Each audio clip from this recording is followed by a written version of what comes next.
আর আজকে সেই ঐতিহাসিক দিন।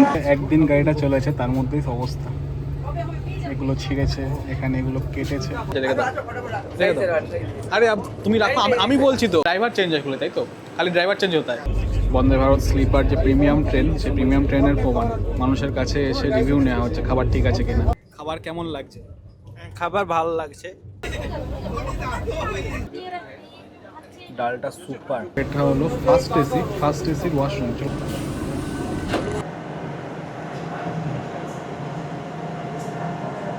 এই ট্রেনটা কিন্তু যদি আপনারা ভাবেন যে এনজেপিতে যাবেন তাহলে এর টাইম কিন্তু খুবই বাজে, রাত 1:30টায়। যারা ভাবছো ব্যান্ডেল অবধি বা কাটোয়া অবধি জার্নি করবে এতে করে, তারা কিন্তু খাবার পাবে না। পর থেকে যে বন্দে ভারতটি ছাড়বে সেটি বৃহস্পতিবারে করে বন্ধ থাকবে। সবগুলো স্টেশনের নাম, সেখানে কখন কখন দাঁড়াবে টাইমিং স্ক্রিনে দিয়ে দিলাম, একবার দেখে নিন।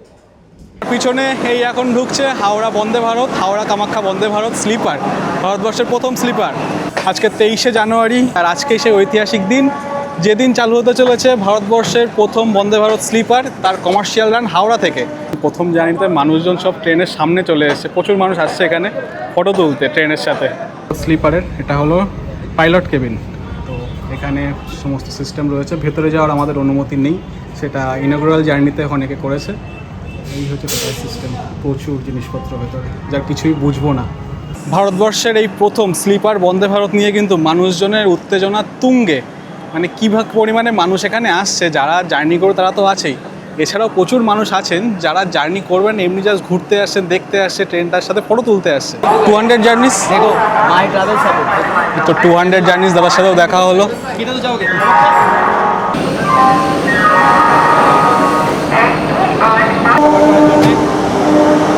চলুন ওঠা যাক বন্দে ভারতে।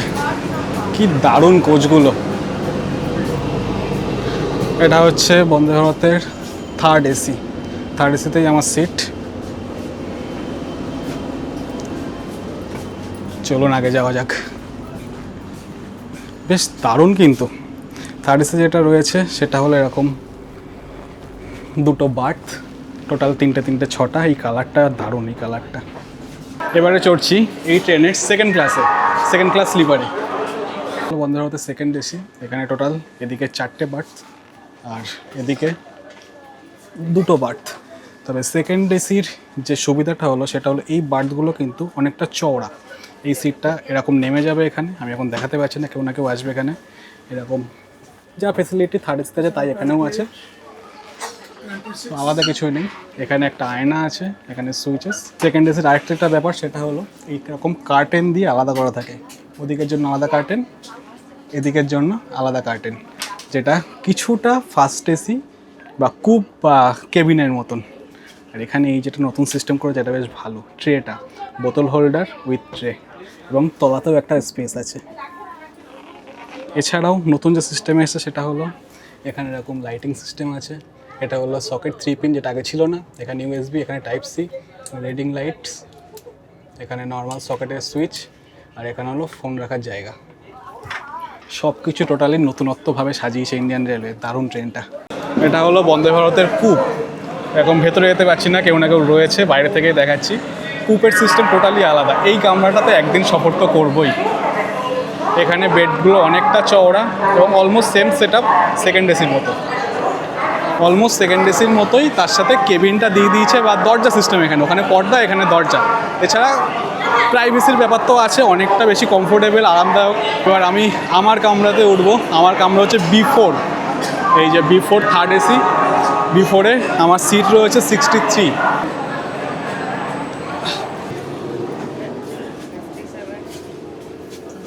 এসে বসলাম আমার সিটে। আমার সিট নাম্বার হচ্ছে 63 এবং সাইড লোয়ার। তো এই হচ্ছে আমার সিট, আমি এখন বসে আছি। আর আমার উপরের সিটে যিনি আছেন তিনি আমার সামনে বসে আছেন। সিট দারুণ। এই সাইডে একটা এরকম গার্ড টাইপের রয়েছে, এটা ল্যাডারও ওপরে ওঠার। আর আমার সিটের এই সাইডটাতে কিছু নেই, আমার যে ফাংশনগুলো সেটা ওই সাইডটাতে রয়েছে। দাদা যেটা বসে আছে, এই হচ্ছে বাকি ফাংশনগুলো। তো স্লিপার বন্দে ভারত অন্যান্য যে কোনো ট্রেনের থেকে অনেক বেটার ফেসিলিটির দিক থেকে, এমন টাকাটাও বেশি নিচ্ছে।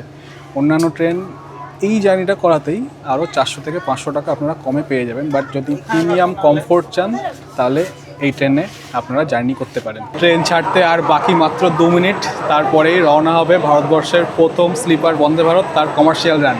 6:20 মিনিট, একদম নির্দিষ্ট সময় গেট কিন্তু বন্ধ হচ্ছে। 1 মিনিট বরং আগে ছেড়েছে, বাট 1 মিনিট পরে নয়, ছেড়ে দিল ট্রেন। ট্রেনের স্পিড সেটা কিন্তু এখানে দেখিয়ে দিচ্ছে কত জোরে ট্রেন যাবে। এই যে আপাতত 10 কিলোমিটার পার আওয়ার বেগে ট্রেন বেরোচ্ছে।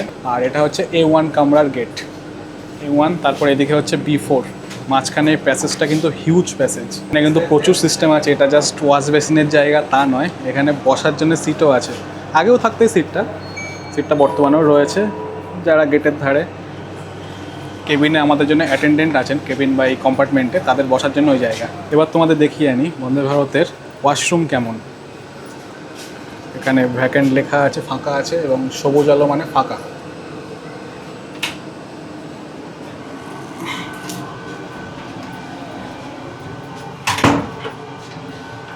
এটা ওয়েস্টার্ন স্টাইলে কী আছে, প্রথমে এত বড় একটা আয়না, আগেগুলোতে ছোট ছোট আয়না থাকতো, খুব একটা ভালো লাগতো না। ওয়াশ বেসিন এনাফ বড়, জল পড়ছে। এখানে হচ্ছে স্যান্ড সোপ, এখানে হ্যান্ড ড্রায়ার,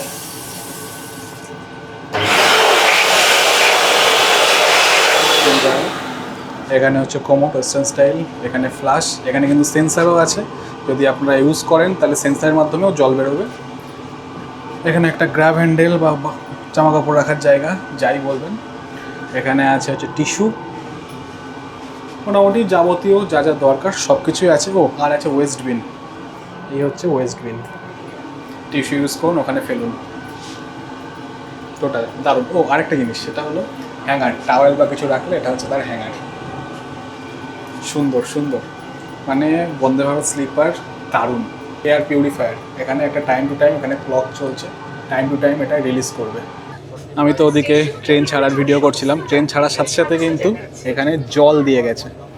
এটা রেলনির, তো এটা তো দিয়েছে। এখন রেলনির কিন্তু 14 টাকা বর্তমানে, যারা আপনারা 15 বা 20 দিয়ে কেনেন এটা খেয়াল রাখবেন। এই যে প্রিন্ট। ট্রেন বর্তমানে চলছে 90-তে, আমি দেখতে পাচ্ছি। 90 पे चला गया है, स्पीड आप देख सकते हो 92 है। 96, 97। এবং ট্রেন ছাড়ার পরে যে রানটা নিল, মানে যে বেগে টানলো ট্রেনটা, কোনো মালুম হলো না। বাট একটা জিনিস বুঝতে পারলাম, ট্রেনটা ফাট করে এগোলো, জাস্ট এটুকুই। বন্দে ভারত স্লিপার হাওড়া থেকে ছেড়ে এই এখন ঢোকাচ্ছে হচ্ছে এর প্রথম স্টপেজ ব্যান্ডেল জাংশনে। যারা ভাবছো ব্যান্ডেল অবধি বা কাটোয়া অবধি জার্নি করবে এতে করে, তারা কিন্তু খাবার পাবে না। ব্যান্ডেল অবধি তো পাবেই না, নবদ্বীপ ধাম অবধিও পাবে না। কাটোয়ার পর থেকে খাবার সার্ভ হবে ট্রেনে বাংলা, অসমিয়া, হিন্দি, ইংলিশ সব কটা ল্যাঙ্গুয়েজে কিন্তু অ্যানাউন্সমেন্ট হচ্ছে। 7:04 আমরা এসে পৌঁছালাম ব্যান্ডেল জাংশনে। হাওড়া থেকে ট্রেন ছাড়ার পরে এটা কিন্তু প্রথম স্টপেজ, এবং ট্রেন এখানে ঢুকিয়েছে 5 মিনিট লেটে। 6:56 টাইম ছিল, 7:02, 7:03 ঢুকিয়েছে। তোমাদের দাদা যে স্টাফ ওঠে সব কি ডাইরেক্ট কামাখ্যা অবধি, নাকি মাঝখানে আবার চেঞ্জ হয় স্টাফ? সেই অবধি কামাখ্যা। যা ট্রেনের স্টাফ উঠেছে হাওড়া থেকে, সব স্টাফ কিন্তু ডাইরেক্ট কামাখ্যা অবধি, মাঝখানে কোনো চেঞ্জ নেই। ড্রাইভার চেঞ্জ হয়, তাই তো? খালি ড্রাইভার চেঞ্জ হতে হয়, নেই জানতে। সাহেব আসলেন, টিকিট চেকও ডান। আমি সিটে নেই বলে আমাকে এখানে এসে জিজ্ঞেস করলো যে টিকিট চেক হয়েছে কি না। ব্যান্ডেল জাংশন, গেট বন্ধ হওয়া শুরু হয়ে গেল, 2 মিনিট টাইম ছিল। ভারতের একটা জিনিস মানে বলতেই হয়, এই ট্রেনের জার্নি কিন্তু ভীষণই স্মুথ। ট্রেন যেটা দাঁড়াচ্ছে বা ট্রেন যেটা রান নিচ্ছে বা স্পিড আপ হচ্ছে, তাতে কিন্তু কোনো জার্কিং নেই। বন্দে ভারতে তো বললাম খাবার দেবে জাস্ট একবার, রাতের ডিনার, এছাড়া আর কিছু নেই টোটাল জার্নিতে হাওড়া থেকে কামাখ্যা। যেটা আছে সেটা হলো টি, বাট মোস্টলি ইট ইজ প্রাইসেবল, আপনাকে টাকা দিয়ে নিতে হবে। এখানে টি দিতে আসছে, কত পড়ে সেটা দেখে আপনাদের জানাচ্ছি। এই চাটা প্রাইসেবল, তাই তো? এটা টাকা দিতে হবে। কত এটা? 18 টাকা। এখন যে চাটা দিচ্ছে এটা হচ্ছে প্রাইসেবল, 18 টাকা এটার প্রাইস আছে। বন্দে ভারতের রেট কিন্তু এটাই, বেশি নিচ্ছে না। আর সকালের টিটা ওটা কমপ্লিমেন্টারি নাকি ওটাও প্রাইসেবল? ওটাও প্রাইসেবল, ওটা কমপ্লিমেন্টারি। সকালের টিটা কমপ্লিমেন্টারি। 2 টাকা হবে না? ঠিক আছে, রেখে দাও। আরে তুমি রাখো, আমি বলছি তো। কিন্তু 2 টাকা বেশি দিতে চাইলাম, সেটাও কিন্তু নিল না। মানে নিজে থেকে দিচ্ছিলাম, এমন না যে বেশি নিচ্ছে, নিজে থেকে দিচ্ছিলাম। যাই হোক, ফোনপে করে দিচ্ছি। 18 টাকা, 18 টাকায় পেমেন্ট করতে হলো, 20 টাকা নয়। ওখানে প্যান্ট্রি ম্যানেজারের সাথে কথা বলছিলাম, ম্যানেজার স্ট্রিক্টলি বলেছে যে কারোর কাছ থেকে যেন এক্সট্রা চার্জ করবে না। বাঙালি, আর সন্ধ্যাবেলা একটু চা না খেলে হয়? ভালো, বাট চিনি কম আছে। জিনিস এই চা খাবে বা যাই খাবে, যাই তোমাদের কাছে ওয়েস্ট হবে, এগুলো যেন এখানে ওখানে ছড়িয়ে রাখবে না, যেটা নর্মালি আমাদের স্বভাব। নির্দিষ্ট জায়গায় নিজের কাছে রাখবে। যখন ওয়াশরুম যাবে, ওয়াশরুমের পাশেই বেসিন আছে, বেসিনের নিচে আছে হচ্ছে ডাস্টবিন, ডাস্টবিনের মধ্যে এগুলো ফেলবে, এখানে ওখানে ফেলে প্লিজ। ভারতীয় হয়ে আর আরও বেশি কিছু প্রমাণ দেওয়ার দরকার নেই। দয়া করে এগুলোকে নির্দিষ্ট জায়গায় ফেলবেন, ট্রেন নোংরা করবেন না। খাওয়া দাওয়া হয়ে গেছে, এবার জিনিসপত্রগুলো জায়গায় ফেলার পালা। দয়া করে কেউ এখানে ওখানে ফেলবেন না এগুলো।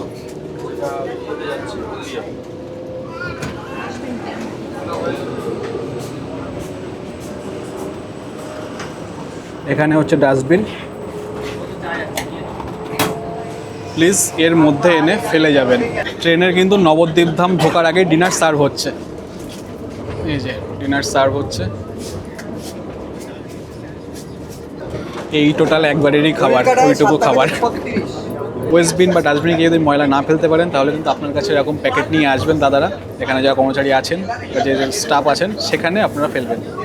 এই যে দাদারা পরিষ্কার করতে এসছে, দিয়ে দিল আমাকে আমার রাতের খাবার। এখন খাবো না, পরে খাবো, আপাতত রেখে দিচ্ছি। ট্রেন আমাদের ঢুকছে বন্দে ভারতের সেকেন্ড স্টপেজ নবদ্বীপ ধাম, এবং নবদ্বীপ ধামের টাইম হচ্ছে 7:36, বাট এখন বাজে 7:49। আমার এই ট্রেন জার্নিতে কিন্তু আরেকজনের সাথে দেখা হলো, সেটা হলো রাইজিং জার্নি। আপনারা অনেকেই হয়তো দাদার চ্যানেল দেখেছো বা দেখেছেন, এবং দাদা আজকে নবদ্বীপ অবধি জার্নি করছে। আগে পুরো জার্নি দেখিয়েছে মালদা থেকে, যেটা ইনগুরাল রান হয়েছিল। আমাদের ট্রেনেই ঢুকলো জাস্ট নবদ্বীপ ধাম।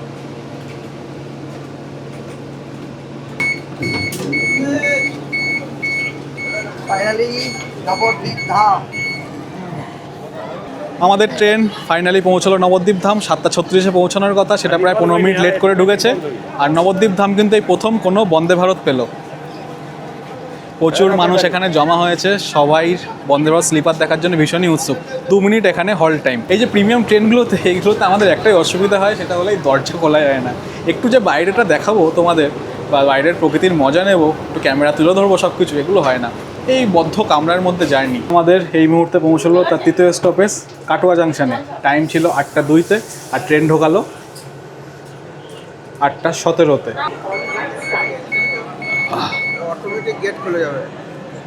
ট্রেন আমাদের ঢুকলো বর্ধমানের কাটোয়া।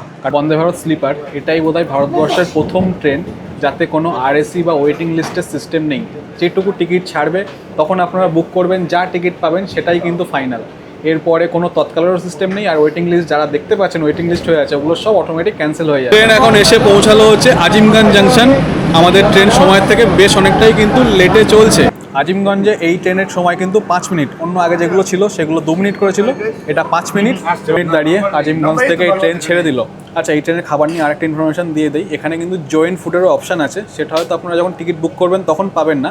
এখানে এসে ক্যাটারিং স্টাফ বা ক্যাটারিং ম্যানেজার যিনি আছেন ওনাকে বলবেন, উনি আপনাকে প্রোভাইড করে দেবে। এই ট্রেনের শুরু থেকেই খাবার নিয়ে একটা বেশ সমস্যা লেগে রয়েছে, এবং ট্রেনে উঠেও সেটা ফিল করতে পারছি।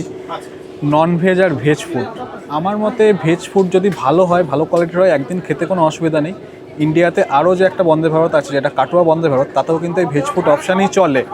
এবার আমি এখনও টেস্ট করিনি, কিছু মানুষের মিক্স রিভিউ আছে আজকের খাবার নিয়ে। কিছু মানুষ বলছে ভালো, কিছু মানুষ বলছে খারাপ। যদি খারাপ কোনো সমস্যা থাকে তবে সেটা আই থিঙ্ক ঠিক করার সুযোগ দেওয়া উচিত, সেটা নিয়ে কন্ট্রোভার্সি করে খুব একটা কোনো লাভ নেই। আলটিমেটলি ট্রেনটা আমাদেরই, গভর্নমেন্ট আমাদের সুবিধার জন্য এই ট্রেনটা চালু করেছে।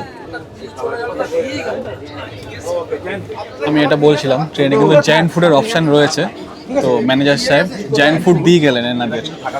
এটা হচ্ছে টিকিট বুকিংয়ের সময় পাওয়া যাবে না, বাট এসে অনবোর্ড ম্যানেজার বা প্যান্ট্রি সার্ভিসকে বললে দেবে। আমার সামনে দাদা বসে আছে, তিনি ডিনার করছেন। আমি তখন খাচ্ছি না, দাদাকে জিজ্ঞেস করি তার খাবার কেমন লাগছে। খাবার কেমন লাগছে? খাবার ভালো লাগছে। মোটামুটি ডালও ঘন ডাল, ভালো ডাল ভালো। আর বাদ বাকি পনির টেস্ট করেছো? হ্যাঁ, পনিরটাও ভালো, মিষ্টি লাগছে, ভালো সুস্বাদু। খাবারের কোয়ালিটি ভালো আছে, নর্মাল যে ইন্ডিয়ান রেল তার থেকে বেটার। হ্যাঁ, ভালো। নর্মালি ইন্ডিয়ান রেলওয়েজে যে খাবার পাওয়া যায় তার থেকে কিন্তু বন্দে ভারতের খাবার অনেক অনেক বেটার। বন্দে ভারত স্লিপার আজকে তার ফার্স্ট কমার্শিয়াল রান করছে। এর আগে জাস্ট ইনগুলার রান হয়েছে হাওড়া থেকে আজকে কামাখ্যার প্রথম জার্নি, এবং প্রথম জার্নিতেই ট্রেনের অবস্থা হয়েছে দেখুন, মানে লিটারালি ভাবা যাবে না। এই যে এখানে এইগুলোকে ছিঁড়েছে, এখানে এগুলোকে কেটেছে, মানে কেন গভর্নমেন্ট আমাদের ভালো পরিষেবা দেওয়ার জন্য ট্রেনটা লঞ্চ করেছে, তাতে একদিন যাত্রা হয়েছে, শ্রীনগর রানটা হয়েছে, তাতে এই অবস্থা কেন ট্রেনের? ভারতীয় বা আমাদের সিভিক সেন্স কি এতটাই কমে গেছে?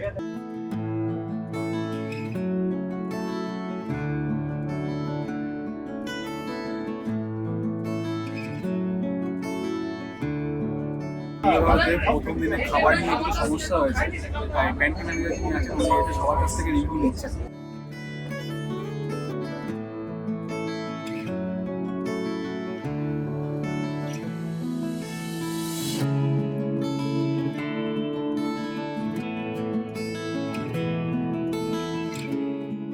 বন্দে ভারত স্লিপার যে প্রিমিয়াম ট্রেন, সেই প্রিমিয়াম ট্রেনের প্রমাণ মানুষের কাছে এসে রিভিউ নেওয়া হচ্ছে খাবার ঠিক আছে কিনা।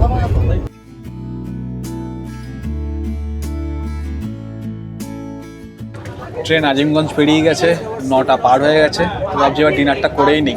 ঠান্ডা হয়ে গেছে, যখন দিয়েছিল তখন গরম দিয়েছে, এখন ঠান্ডা হয়ে গেছে, বাট এবার করে নেওয়া উচিত। কি কি আছে ডিনারে দেখা যাক। ডাল, মে ফেয়ারের তরফ থেকে সার্ভিস প্রোভাইড করা হচ্ছে, আইআরসিটিসি মে ফেয়ার।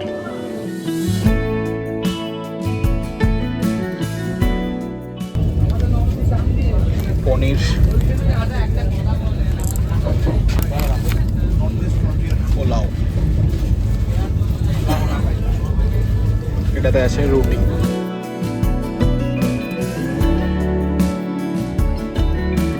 প্রথমে পোলাও খাওয়া দাওয়া শুরু করা যাক এবারে। ঠান্ডা তো হয়েই গেছে, প্রচুর খাওয়া দাওয়া দিয়েছে। চামচ, আচ্ছা প্রথমে দেখি পোলাওটা কেমন হয়েছে। এই হচ্ছে পোলাও, গরম গরম খেলে অনেকটা ভালো লাগতো, বাট কি করা যাবে, আগে ভিডিও।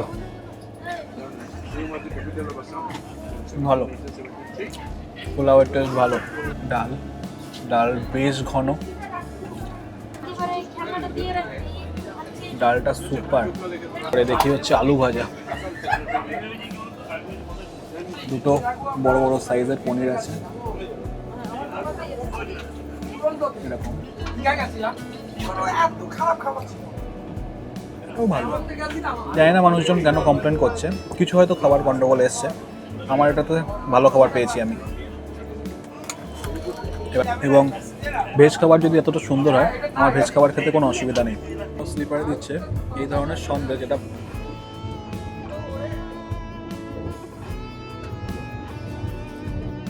অথেন্টিক কলকাতায় যেমন সন্দেশ পাওয়া যায় তেমন, কারণ যাতে একদম হালকা মিষ্টির উপরে, খুবই সুন্দর। ট্রেন মোটামুটি 4 ঘন্টার জার্নি কমপ্লিট করে ফেলেছে, এবং ওয়াশরুম একদম নিট অ্যান্ড ক্লিন আছে, প্রথমে যেমন দেখে গেছিলাম তেমন। ওয়াশরুমে এত সুন্দর মিরর, পরিষ্কার, এটা কোনোদিন আশা করিনি যে ট্রেনের মিরর এত পরিষ্কার দেখবো। ট্রেন আমাদের নেক্সট ঢুকছে হচ্ছে ফারাক্কা, নিউ ফারাক্কা জাংশন। এবং এই ট্রেনটা কিন্তু যদি আপনারা ভাবেন যে এনজেপিতে যাবেন, তাহলে এর টাইম কিন্তু খুবই বাজে, রাত 1:30টায় আপনাকে এনজেপিতে নামাবে। আবার আপনাকে সেই হিসাবে গাড়ির অ্যারেঞ্জমেন্ট বা হোটেল অ্যারেঞ্জমেন্ট করে রাখতে হবে। বাট আপনি যদি ভাবেন যে ডুয়ার্স সাইডে ঘুরতে যাবেন, তাহলে কিন্তু এই ট্রেনের টাইমিং কম্পারেটিভলি বেটার। যেমন আপনাকে 5:30টায় নেওয়া হবে হচ্ছে বনগাইগাঁও, নিউ আলিপুরদুয়ার নেওয়া হবে অ্যাপ্রক্স 4টের আশেপাশে। কম্পারেটিভলি ভালো, আপনি একদম ভোর ভোর নেমেই ডুয়ার্সের সাইডে ঢুকে যেতে পারবেন, আপনার সময় নষ্ট হবে না।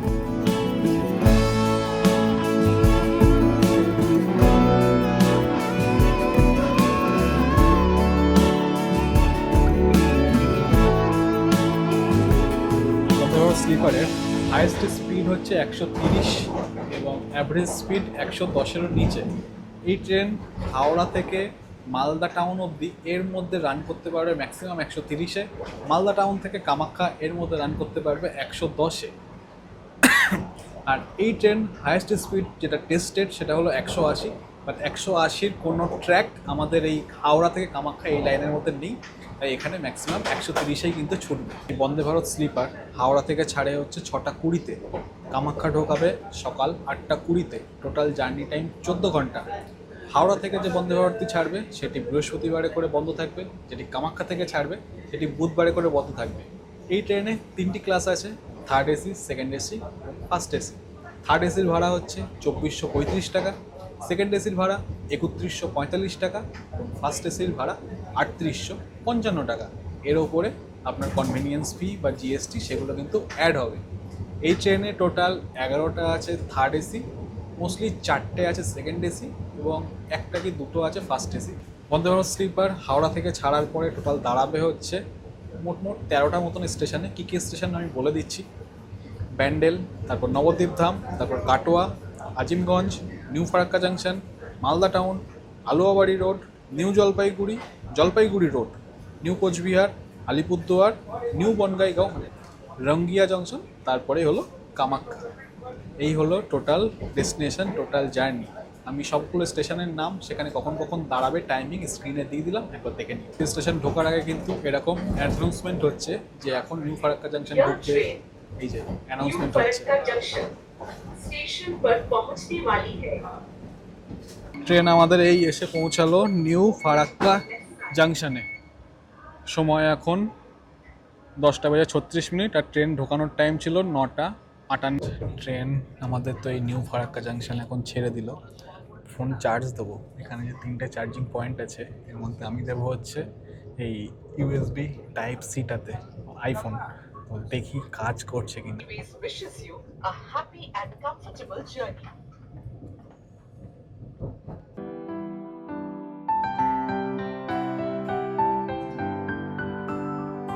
ট্রেন আমাদের এখন ঢোকালো মালদা টাউনে, ঢুকিয়েছে ঠিক 11:10। ট্রেন ঢোকানোর টাইম ছিল 10:50। আগের স্টেশন নিউ ফারাক্কাতে যেটা 50 মিনিট লেট ছিল সেটা ট্রেনে 20 মিনিটে করে দিয়েছে। মালদা টাউনের ট্রেনের হল টাইম হচ্ছে 10 মিনিট। এই মালদা টাউনে এবং নিউ জলপাইগুড়ি এই দু জায়গাতে ট্রেন 10 মিনিট করে দাঁড়াবে। বন্দে ভারত স্লিপারের এটা হলো ফার্স্ট এসি, ফার্স্ট এসির ওয়াশরুম। চলুন দেখা যাক এটা কেমন।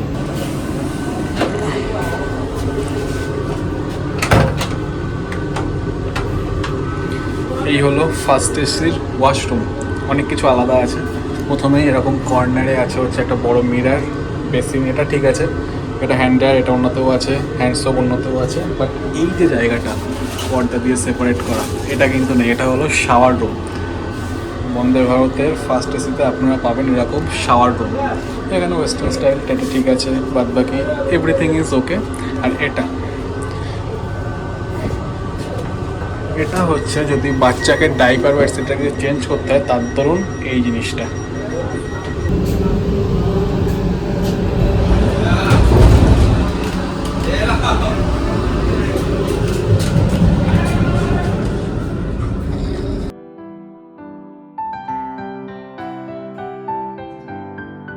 ট্রেন এসে দাঁড়ালো এখন এই নিউ জলপাইগুড়ি। রাত বাজে এখন 2টো। ট্রেন সময়ের থেকে লেট হচ্ছে 20 মিনিট। আর এনজেপিতে এই ট্রেনের শিডিউল্ড হল টাইম 10 মিনিট। এনজেপিতে কিন্তু প্রচুর মানুষজন নেমেছেন, এখান থেকে কজন উঠবে জানি না, বাট ট্রেন অনেকটা এখানে খালি হয়েছে।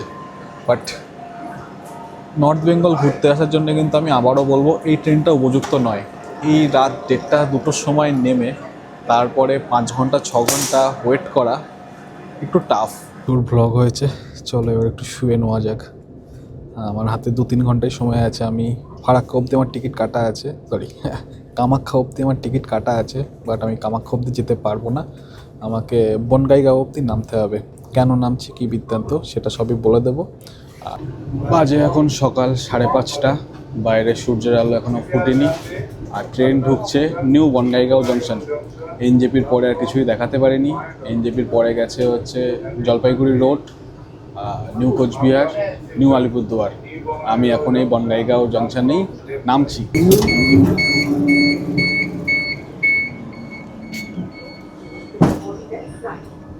নামলাম নিউ বনগাইগাঁওতে। আমার জার্নি আজকে এই 27575 হাওড়া টু কামাখ্যা স্লিপার বন্দে ভারতে এটুকুই ছিল। কেমন লাগলো আপনাদের জার্নি অবশ্যই জানাবেন।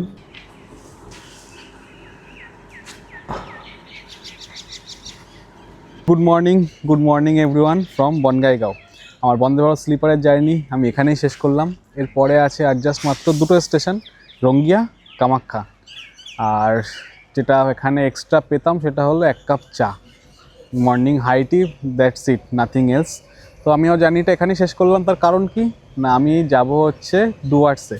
তো ডুয়ার্সে এখান থেকে যাব না, ডুয়ার্সের কোথায় যাবো সেটা কিন্তু আমি নিজেও জানি না, সেটা তোমরা নেক্সট ব্লগে দেখতে পাবে। আমি এখান থেকে আবার রিটার্ন করবো হচ্ছে নিউ আলিপুরদুয়ার। জাস্ট যেহেতু কামাখ্যা অব্দি আমার টিকিট কাটা, তাই একটা এক্সট্রা জার্নি করে নিলাম 1-1.5 ঘন্টার। That's it. আর এই নিউ বনগাইগাঁও জাংশনে সকালবেলার সানরাইজ এনজয় করছি, তোমরাও করো। ভারতবর্ষের প্রথম বন্দে ভারত স্লিপারের কমার্শিয়াল রান হলো হাওড়া থেকে কামাখ্যা, এবং সেই জার্নি আমি তোমাদের জন্য কভার করলাম। কেমন লাগলো জার্নি অবশ্যই জানিও। ভিডিও ভালো লাগলে অবশ্যই সাবস্ক্রাইব করো। আর till next video, stay happy, keep watching, keep learning, keep subscribing travel limitless. দেখা হবে পরবর্তী ভিডিওতে। পরবর্তী ভিডিওটা কী নিয়ে আসছে, আমি এখন কোথায় আছি সেটা যদি তোমরা জেনে থাকো বা বুঝে গিয়ে থাকো, তাহলে যেন কমেন্ট বক্সে অবশ্যই জানিও। যাই হোক, দেখা হবে পরবর্তী ভিডিওতে। আর বন্দে ভারত স্লিপার নিয়ে যদি কোনো কোয়ারিজ থাকে অবশ্যই আমাকে জানাবে। আপাতত দারুণ একটা সানরাইজ এনজয় করছি। খুব বেশি দারুণ বলবো না, কারণ সূর্য মামা আজকে একটু মেঘের সাথে খেলা করতে করতেই উঠেছে। স্টিল সানরাইজ তো সুন্দর।